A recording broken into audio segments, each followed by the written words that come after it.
اور کلائیاں زمین پر نہ بچھائے، مگر جب صف میں ہو تو بازو کروٹوں سے جدا نہ ہو، یعنی اس وقت اگر پھیلائے گا تو ساتھ میں مقتدیوں کو، دوسرے ساتھیوں کو تکلیف ہوگی۔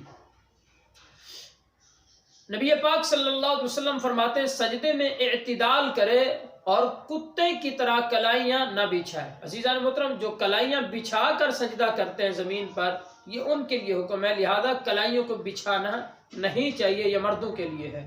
اور اسی طرح حضور علیہ السلام نے ارشاد فرمایا جب تو سجدہ کرے تو ہتھیلی کو زمین پر رکھ دے اور کوہنیاں اوپر اٹھا لے۔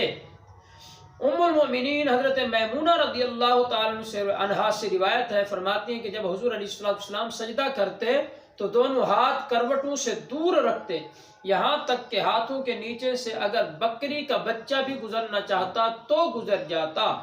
اور اسی کی مثل دوسری حدیث پاک میں ایک مقام پر حضرت عبداللہ بن مالک رضی اللہ عنہ سے روایت ہے کہ ہاتھوں کو کشادہ رکھتے یہاں تک کہ بغل مبارک کی سفیدی ظاہر ہوتی تھی۔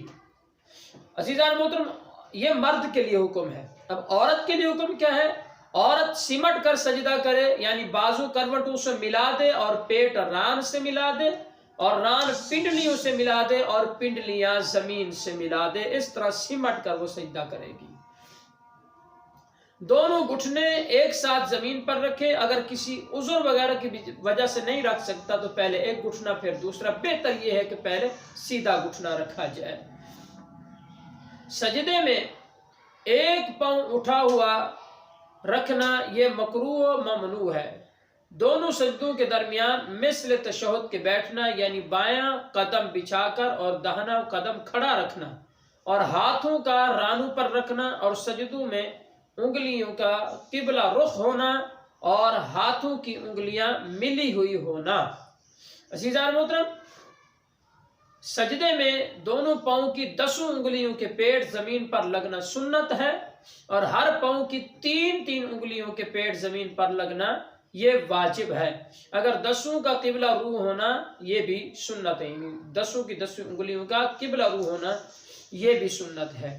عزیزان محترم، جب دونوں سجدے کر لے تو اب رکعت کے لیے پنجوں کے بل اور گھٹنوں پر ہاتھ رکھ کر اٹھے، یہ سنت ہے۔ اگر کوئی کمزوری وغیرہ ہے کہ ایسی اور وجہ ہے کہ ہاتھ ٹیک کر جو ہے زمین پر ٹیک کر جو ہے نا اٹھنا پڑتا ہے تو کوئی بھی حرج نہیں ہے، وہ اٹھ سکتا ہے۔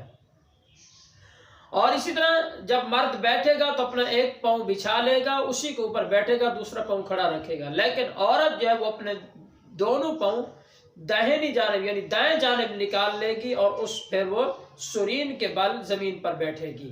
عزیزان محترم، شہادت پر اشارہ کرنا، یوں کہ چھوٹی انگلی اور انگوٹھا اس کو یہاں باندھ لے گا اور اس کے پاس والی انگلیوں کا دائرہ بنا کر اس طرح جو ہے حلقہ بنا کے دے گا اور لا پر انگلی کو اٹھائے اور اللہ پر رکھ دے، بقیہ اس کے بعد سب انگلیاں سیدھی کر لے۔